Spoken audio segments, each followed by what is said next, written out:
Hi, I'm Alicia, and I want to talk to you today about credit memos. So sometimes, we have to issue credits back to our customers. Sometimes it's on a sales order, sometimes it's a free text invoice, sometimes it's a project invoice. And sometimes it's a credit, like you're giving them money back, but it also could be a debit because it could be that maybe you didn't invoice them correctly. So it could be either a positive number, a debit memo, or a credit memo. But there's a function in the system, and in some countries it's actually a requirement, especially on credit memos, that you actually reference the original invoice that's being credited. In the United States, that's not a requirement, but in some other countries it is. And so, even though it's not required in the United States, I think it's really helpful sometimes to show that information on the invoice so that way when the customer gets the credit memo, it's very easy for them to tie it back and go, oh yeah, I'm getting a credit for a specific invoice. So there's actually a flag that enables us to do this. There's also some features that have to be enabled. I think the features are enabled by default at this point, but I do want to point them out in case you're on maybe not getting or don't have the option to do this. So I want to point this out. So if you go under feature management, there are two features. There's one that says references to original invoices in debit notes, and then there's credit invoicing layout for sales order and project invoice reports.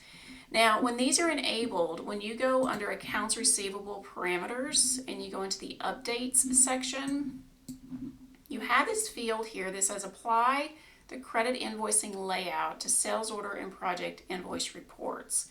So by turning this on, it actually tells the system when you print the invoice, the credit note, to include the original invoice information or invoice number. So I want to show you what that looks like. This is what the outcome is, and I'll show you how you do this here in just a second. But this is from a sales order, so I just did a credit memo against a sales order. And because I have that flag enabled, you can see here, let me make this just a bit bigger so you can see it. So here you can see it says corrected invoice, so it shows you the original invoice and that date, or the date that the other one was done, so the original invoice date, and then the reason for the correction. So this is what that flag actually does.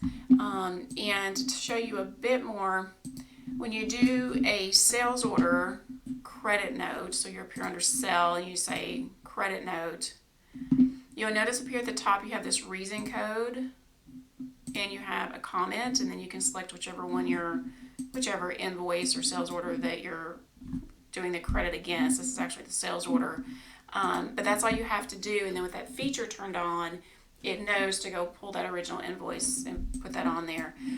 The same is true on project invoices. So if you go under project management and accounting, project invoices, and then project invoices, when you're here and you say select for credit note, as you go through this process, there's the drop down as well to give the reason.